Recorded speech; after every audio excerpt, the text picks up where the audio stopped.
घर की दीवारें ठंडी हो जाती हैं जब माँ की ममता उसमें नहीं होती। राघव का परिवार बहुत खुशहाल था। एक खूबसूरत घर, प्यारी पत्नी, दो बच्चे और उनके साथ रहने वाली उनकी बूढ़ी माँ जो अब 70 साल की हो चुकी थी। माँ के हाथों का बना खाना पूरे परिवार को बहुत पसंद था। हर सुबह वह सबसे पहले उठती, चाय बनाती, सबके लिए खाना तैयार करती और फिर पूरे परिवार की देखभाल में लग जाती। लेकिन समय बदला। धीरे धीरे घर में माँ की जरूरत कम होने लगी। अब बहू खुद खाना बनाने लगी। बच्चे माँ के साथ बैठने की बजाय फोन में बिजी रहने लगे। बेटे को ऑफिस में देर हो जाती और वह जब घर लौटता तो माँ सो चुकी होती। माँ किसी से बात करना चाहती थी, लेकिन कोई सुनने वाला नहीं था।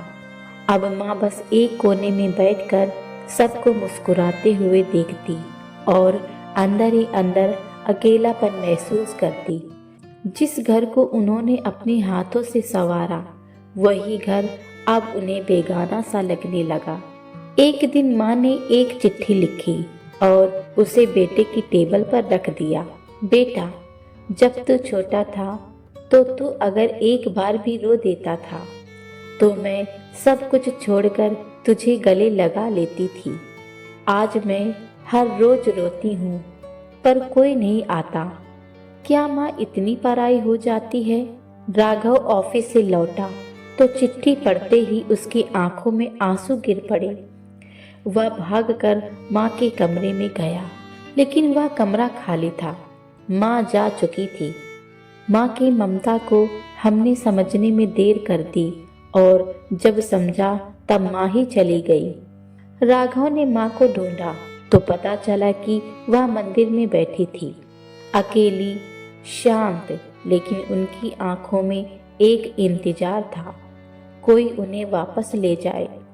राघव दौड़कर गया, माँ के पैरों में गिर पड़ा और फूट फूट कर रोने लगा। माँ, मुझे माफ कर दो, मैं तुम्हारा अकेलापन नहीं समझा। ये घर तुम्हारे बिना अधूरा है माँ, आप चलो मेरे साथ। माँ ने उसके सिर पर हाथ फेरा और धीरे से कहा, बेटा, मुझे कुछ नहीं चाहिए, बस तेरा थोड़ा सा समय। अगर आपकी माँ आज आपके साथ हैं तो उनसे बात करो, उनके साथ समय बिताओ, क्योंकि माँ के बिना घर सिर्फ एक खाली मकान रह जाता है। धन्यवाद दोस्तों।